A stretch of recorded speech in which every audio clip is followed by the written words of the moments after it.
জুলাই মানে গণ অভ্যুত্থান, জুলাই মানে রাজপথ, জুলাই মানে ইতিহাস।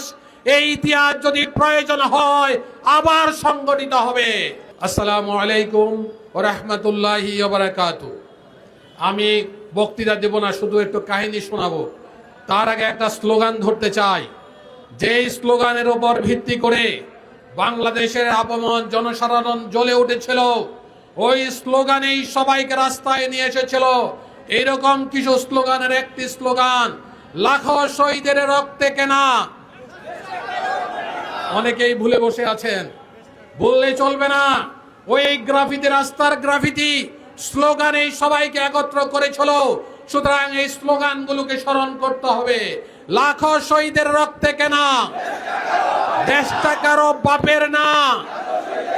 সম্মানিত ভাইরা, বক্তব্য একই কথা। জুলাইয়ের গণ অভ্যুত্থান সংগঠিত হয়েছিল। 1400 শহীদ, 30,000 আহত এবং পঙ্গুত্বের বিনিময়ে। যারা আজকে ক্ষমতাসীন আছেন তারা ওই দিনও স্বীকার করেন নাই। আবার এই জুলাই গণ অভ্যুত্থানকে, শহীদদেরকে, আহতদেরকে, পঙ্গুদেরকে ভুলে যেতে বসেছেন। এই জুলাই যারা ভুলতে বসেছেন, যারা ভুলাই দিতে চান, তাদেরকে হুঁশিয়ার করতে চাই, জুলাইকে ভুললে চলবে না। জুলাই মানে গণ অভ্যুত্থান, জুলাই মানে রাজপথ, জুলাই মানে ইতিহাস। এই ইতিহাস যদি প্রয়োজন হয় আবার সংগঠিত হবে।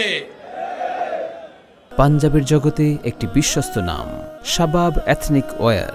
সম্মানিত ভাইরা, নেতৃবৃন্দ বলেছেন আমি শুধু কাহিনী বলবো। 22শে জুলাই অ্যারেস্ট হয়ে গেলাম, আমার উপর দায়িত্ব ছিল আহত ভাইদের চিকিৎসা দেওয়া। ওই কথা বলে শেষ করা যাবে না। আহত, পঙ্গু অজস্র ভাইয়েরা হাসপাতালে বিভিন্ন জায়গায় রক্তে কাতরাচ্ছিল, তাদেরকে চিকিৎসা দেওয়া পর্যন্ত হসপিটালকে বন্ধ করে দেওয়া হয়েছিল। সেই ভাইদেরকে চিকিৎসা করানো হলো।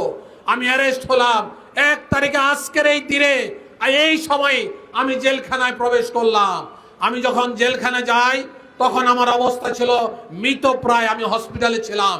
তখন মনে করেছিলাম নিষিদ্ধ করা হলো দলটাকে, হয়তোবা আর কতদিন পরে জেল থেকে বের হব। স্ত্রী পুত্র পরিজন থেকে বিদায় নিয়েছিলাম। জেলের 5 তারিখে বেলা 12:35 আমাকে একজন কারারক্ষী এসে বলল, স্যার ঘটনা তো ঘটে গেছে। কি ঘটনা? পলাইছে। কে পলাইছে? হাসিনা পলাইছে। আমি বিশ্বাস করতে চাইনি, তাকে ধমকালাম। আবার যখন সে 2:15 বাজে এসে বললে যে স্যার এবার আমাকে কিছু দিতে হবে, চোখে দেখে আসছি হাসিনা পলাইছে। আমি বিশ্বাস করলাম।